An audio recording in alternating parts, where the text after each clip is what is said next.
पंचायती राज विभाग की हेकड़ी उतर गई है। पंचायती राज विभाग और सरकार सोच रहा था कि हम जनप्रतिनिधियों के जो चुने हुए जनप्रतिनिधि हैं, मुखिया, सरपंच और वार्ड सदस्य, पंचायत समिति सदस्य को बाईपास करके हम योजनाओं को पूरा कर लेंगे। उनको बाईपास करके जितने भी विकास कार्य की योजनाएं हैं उनको हम पूरा कर लेंगे। और इसी के लिए लगातार ग्राम पंचायतों से उनसे योजनाएं छीन कर दूसरे विभागों को दी जा रही है और दी जा रही थी। लेकिन अब जो सरकार है उसको भी समझ में आ गया कि बिना जनप्रतिनिधियों के सहयोग से एक भी विकास का कार्य सही ढंग से धरातल पर नहीं उतारा जा सकता है। तो अभी शुरुआत हो चुकी है। ग्राम पंचायतों से छीना गया सबसे बड़ा काम, जो एक योजना 2 करोड़ से ज्यादा की थी, यानी पंचायत सरकार भवन, उसको फिर से ग्राम पंचायतों को दे दिया गया है। अब वही विचार चल रहा है कि नली गली योजना और नल जल योजना, स्ट्रीट सोलर लाइट योजना जैसे भी जो भी योजनाएं हैं उनको अब पंचायतों को दिया जाए, क्योंकि सरकार भी अब समझ चुकी है कि बिना जनप्रतिनिधियों के सहयोग से हमारी विकास की योजनाएं धरातल पर नहीं उतारी जा सकती है। पूरा जो खबर निकल कर आ रहा है, पूरी जो जानकारी है इस वीडियो में हम देने वाले हैं, इसलिए पंचायती राज विभाग में इंटरेस्ट रखने वाले और इससे जुड़े जितने जनप्रतिनिधि हैं, सचिव हैं, वह जरूर से जरूर इस चैनल को सब्सक्राइब कर लें और वीडियो को तो लाइक कीजिएगा ही। और आप लोगों से गुजारिश है कि इतने साल से काम कर रहे हैं, अभी तक आप लोगों ने पंचायती राज विभाग का जो चैनल है उसको भी आप 1 लाख के क्लब में अभी तक नहीं शामिल कर पाए, तो जल्दी जल्दी सब्सक्राइब करके 1 लाख तक पहुंचाइए। इस सप्ताह भर का समय है, तो हम शुरू करेंगे कि आखिर सरकार के नए निर्णय क्या लिए गए हैं कि जिसके कारण पंचायतों के जनप्रतिनिधियों का कद बढ़ गया है और रुतबा अब ऊंचा होने वाला है। गांव की सरकार में हम पंचायती राज विभाग से जुड़े तमाम तरह की खबरें और ग्रामीण जीवन को प्रभावित करने वाले जानकारियां को देते रहते हैं। तो अभी जो खबर निकलकर सामने आ रही है कि पंचायत सरकार भवन अब फिर से ग्राम पंचायतें बनाएंगे, यानी मुखिया जी बनाएंगे, और अभी 2400 भवन बनने हैं। यह पूरा खेल चला था। पहले पंचायत सरकार भवन मुखिया जी ही बनाते थे, ग्राम पंचायतें ही बनाती थी, और उस समय उसका बजट मात्र 83 लाख रुपए के आसपास था। अब जब दूसरे विभाग को दिया गया तो उनका बजट 2 करोड़, 2.5 करोड़, 3 करोड़ तक बजट पहुंच गया था, लेकिन वह काम नहीं कर पाए। कैसे काम नहीं कर पाए उस पर हम चर्चा करेंगे, लेकिन पहले मुख्य जो खबर है उस पर हम नजर डाल रहे हैं, जो अखबारों और चैनलों की सुर्खियां बन रही है। फिर राज्य सरकार मुखिया को ही पंचायत सरकार भवनों के निर्माण की जिम्मेवारी सौंपने जा रही है।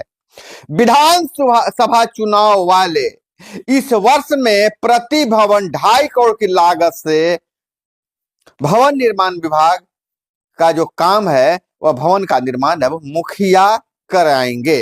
शीघ्र ही राज्य मंत्री परिषद से इनकी अनुमति लेकर काम पंचायत सरकार को दी जाएगी, यानी ग्राम पंचायतों को यह काम दिया जाएगा। और कौन कौन सी काम की फहरिस्त है वो हम वीडियो में बताएंगे कि वार्ड सदस्यों के लिए भी है और सरपंच महोदय के लिए भी है और पंचायत समिति सदस्यों के लिए भी है। फिलहाल इस पंचायती राज विभाग का जो ग्राम पंचायत सरकार भवन है, इस पर हम विशेष चर्चा कर लेते हैं।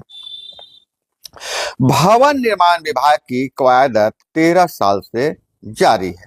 माफ कीजिएगा, पंचायत सरकार भवन के निर्माण की कवायद 13 सालों से जारी है और इस भवन में मुखिया कक्ष, न्यायालय कक्ष, बैठक हॉल, कर्मियों के रहने के लिए कक्ष, अभिलेख स्टोर और 2 बड़े हॉल बनाए जा रहे हैं। यह जारी है।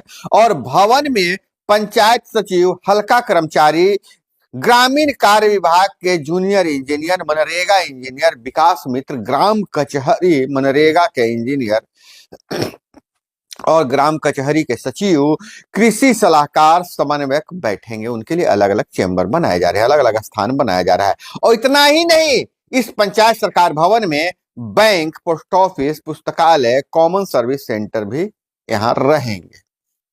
यह सरकार की बहुत बड़ी योजना थी, महत्वाकांक्षी योजना थी। पंचायत सरकार भवनों के निर्माण का मामला सरकारी विभागों, स्थानीय क्षेत्र के अभियंत्रण संगठन यानी एलईओ, भवन निर्माण और मुखियों के बीच झूलते रहा है। मुखिया जी के बीच और भवन निर्माण विभाग और एलईओ के बीच यह कभी मुखिया जी के पाले में निर्माण आता था और कभी विभाग के निर्माण में। सरकार एकदम तमाशा बना के रख दी थी। और इसका नतीजा क्या हुआ कि जो मुखिया जी भवन बनाते थे 85 लाख रुपया में, मुखिया जी को जब ये योजना दिया गया था, ग्राम पंचायतों को योजना दिया गया था, तो 85 लाख रुपया इसका बजट था। वह जब दूसरे विभाग के पास गया तो उसका बजट बढ़कर हो गया 2.5 करोड़ रुपया उसका बजट हो गया। और वर्ष 2012 में नीतीश सरकार ने 5,920 वर्ग फीट क्षेत्र वाले 2 मंजिला भवन बनाना शुरू किया। बहुउद्देशीय भवन यानी बाढ़ एवं आपदाओं में भी उपयोग किए जाने वाले भवन की लागत तब 82 लाख रुपए तय की गई थी। 3 वर्षों में यानी 2012 से 2014 में 1,435 भवन मुखिया जी बना चुके थे। स्थानीय भवनों का स्थानीय क्षेत्र के अभियंत्रण संगठन एलईओ को दी गई। अच्छा, मुखिया जी को जब दी गई थी तब 85 लाख रुपया का। उसके बाद 2012 से 14 के बीच में स्थानीय अभियंत्रण को दिया गया था। उनमें से 78 भवनों को में पंचायत सरकार का काम शुरू ही नहीं हुआ, और जो 78 भवन है उसमें पंचायत सरकार का काम शुरू नहीं हो पाया था। और इधर करीब 1,645 पंचायत सरकार भवनों के लिए जमीन खोजने में दिक्कत आ रही थी। बीते सितंबर महीने तक मात्र 429 भवनों के लिए पंचायतों में जमीन चिन्हित की गई। ऐसे में 1,645 भवनों और पहले से मुखिया को मिले 808 भवन यानी 2,400 भवनों की जिम्मेवारी अब मुखिया को मिल जाएगी। हम आपको बता दें कि पहले मुखिया जी को दिया गया, उनसे छीनकर जब एलईओ को दिया गया, कहा था एलईओ यानी इसको कहते हैं स्थानीय क्षेत्र अभियंत्रण संगठन को दिया गया, तो यह जमीन भी नहीं खोज पाई। भवन निर्माण की तो बात अलग है, जमीन भी नहीं खोज पाई। अब हार मानकर सरकार फिर से यह काम मुखिया जी को दिया जा रहा है।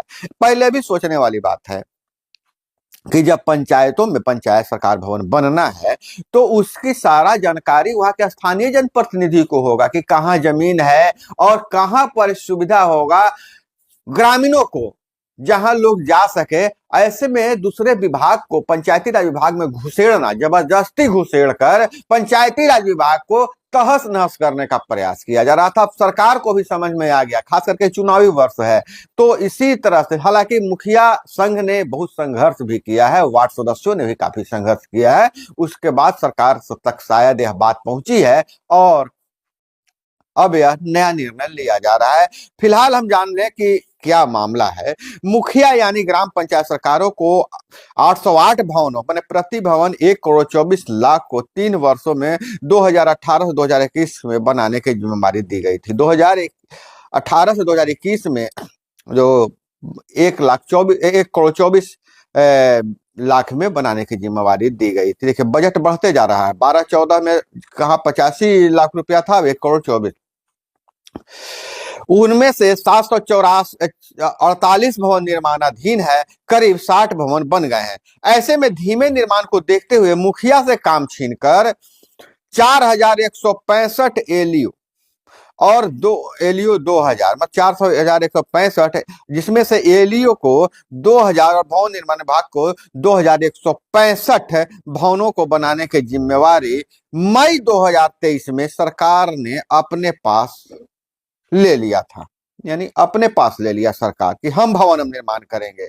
प्रति भवन लागत बढ़ाकर सामान्य क्षेत्र में 2.5 करोड़ रुपया और बाढ़ प्रभावित इलाकों में 3,05,00,000 कर दिया गया। वहीं 1.5 साल बीत जाने के बाद ही मात्र 665 पंचायत सरकार भवनों का निर्माण शुरू हो पाया है। निर्माण की प्रक्रिया में 3,500 भवन फंसे हुए हैं। अब सरकार की नींद टूट रही है कि चुनावी वर्ष आ गया, चुनाव होने वाला है। अब पंचायत सरकार भवन जो महत्वाकांक्षी योजना है नहीं बन पाया है। अब इन लोगों ने सोचा कि कहां बनेगा, कैसे बनेगा, तो जनप्रतिनिधि हनुमान है ही है। हमारे पंचायती राज विभाग के जितने भी जनप्रतिनिधि हैं हनुमान है, किसी भी असंभव काम को संभव कर देते हैं। अब देखिए, अब इतना ही नहीं, नल जल योजना जब जनप्रतिनिधियों के पास था, शिकायतें थी, शिकायतें इसलिए थी कि शिकायत सुनने वाला कोई था। क्योंकि जब वार्ड सदस्यों के जिम्मे, वार्ड के अनुसार प्रबंधन समिति के जिम्मे नल जल योजना थी, तो शिकायत करने के लिए एक जनप्रतिनिधि मौजूद था, जिससे लोग शिकायत करते थे कि यहां खराब है, वहां खराब है, तो शिकायतें थी। लेकिन जिसे छीनकर पीएचईडी विभाग को दे दिया गया है, उस पीएचईडी विभाग के पास, जिसके पास अपने काम करने के लिए कर्मचारी अधिकारी नहीं है। तो पीएचईडी विभाग को जब दिया गया तो नल जल योजना का जो लागत है उसको 10 गुना बढ़ा दिया गया, और जो पीएचईडी विभाग जो है इसको अब टेंडर प्रक्रिया में डालकर ठेकेदारों को दे दिया, संवेदकों को दे दिया।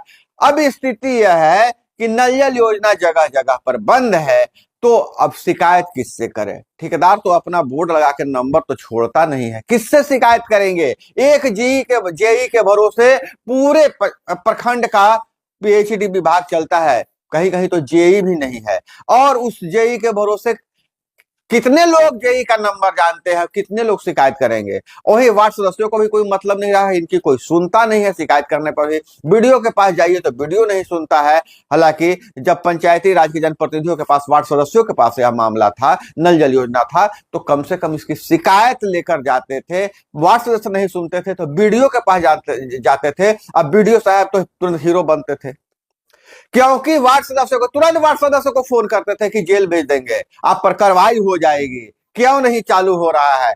अब तो बीडीओ साहब भी जाते हैं कंप्लेन करने, तो कहते हैं मेरा ही नहीं सुनता है पीएचडी विभाग, तो हम क्या करें। तो स्थिति यह है, तो अब उनसे भी यह लिया जा रहा है। दूसरी बात यह है, हर वार्ड में 10-10 सोलर स्ट्रीट लाइट लगाना था। गारंटी के साथ कह रहे हैं, जितने भी सोलर स्ट्रीट लाइट जहां जहां लगे हुए हैं उसमें 50% खराब हो गया है, जल नहीं रहा है। अब ब्रेडा कंपनी की काम की है। अब मुखिया जी किसके पास शिकायत करेंगे? ब्रेडा का तो कोई अधिकारी बैठता नहीं है, और फिर बीडीओ साहब के पास जाइएगा तो बीडीओ साहब के तो औकात नहीं है कि ब्रेडा से बात करेंगे। सही बात हम कह रहे हैं, मुखिया जी पर थोड़ा सा हो जाते हैं, वार्ड सदस्यों पर थोड़ा सा हावी हो जाते हैं बीडीओ साहब, जिनको देखना है। लेकिन जो दूसरे विभाग के पीएचडी विभाग हो गया, ब्रेडा हो गया, इन सबों पर बीडीओ साहब का चलता नहीं है, तो पूरी योजना फेल हो गई। तब यह मामला यह आ रहा है कि जो योजनाएं जो छीनी गई थी वार्ड प्रबंधन क्रियान्वयन समिति से, प्रबंधन और क्रियान्वयन समिति से, उनसे हम योजनाओं फिर उनके पास दिया जाए और ग्राम पंचायतों को योजनाएं दिया जाए, ताकि सरकार की ज्यादा किरकिरी नहीं हो और इस चुनावी वर्ष में गांवों तक विकास पहुंच सके। मैं जनप्रतिनिधियों का दर्द समझ रहा हूं। बहुत अरमान और उम्मीद से चुनाव लड़े थे 2021 में और जीत कर आए। अब उनको लगा, उनके मन में सपना था कि हम ऐसे विकास कर देंगे, वैसे करेंगे, ऐसे करेंगे, लेकिन इनको करने के लिए कुछ दिया ही नहीं गया। तो ऐसे में जनप्रतिनिधि भी मायूस है। जिस मुखिया से बात कर लीजिए, जिस वार्ड सदस्य से बात कर लीजिए, जिस पंचायत समिति सदस्य से बात कर लीजिए, कहेंगे कि सबसे पता ही नहीं चल रहा है और पब्लिक के बीच जाने में डर लग रहा है कि काम हम क्या दिखाएंगे, क्या काम की करे हैं। ले देखे मनरेगा है, और मनरेगा में कितना अफसरशाही है तो आप जान ही रहे हैं। तो अब जल्द से जल्द यह निर्णय लिया जाएगा। इस पर थोड़ा सा मंत्री जी का बयान और मुखिया संघ का भी बयान आ गया है, तो उसको भी थोड़ा सा सुन लेते हैं। मंत्री केदार प्रसाद गुप्ता जी का बयान है, पंचायती राज मंत्री। जमीन संबंधी मामलों को स्थानीय स्तर पर पंचायत सरकार निपटाएंगे। वो भवन का निर्माण तेजी से करेंगे और अपनी जरूरतों को देखते हुए ढंग से निर्माण भी कराएगी। माने ज्ञान प्राप्त हो गया मंत्री जी को। और मंत्री जी अपने विभाग की लड़ाई आप खुद लड़ते, कहते कि हमारे पंचायती राज विभाग का जो विकास योजनाएं हैं, हम दूसरे विभाग को क्यों दें? सरकार के पे आप में थे, सरकार से आपको लड़ना चाहिए था, लेकिन जब अब चुनावी वर्ष आया है तो आपको ज्ञान की प्राप्ति हो गई। वहीं अध्यक्ष प्रदेश मुखिया महासचिव महासंघ के प्रदेश अध्यक्ष मिथिलेश राय ने कहा कि विभाग के फैसले का स्वागत है। वैसे भी पहले चरण में LAEO द्वारा बनाए जा रहे 1435 भवनों में से करीब 400 से ऊपर का निर्माण भी मुखिया ने ही पूरा कराया है। यानी जो भी छुटा पुटा काम मुखिया जी ही करते हैं।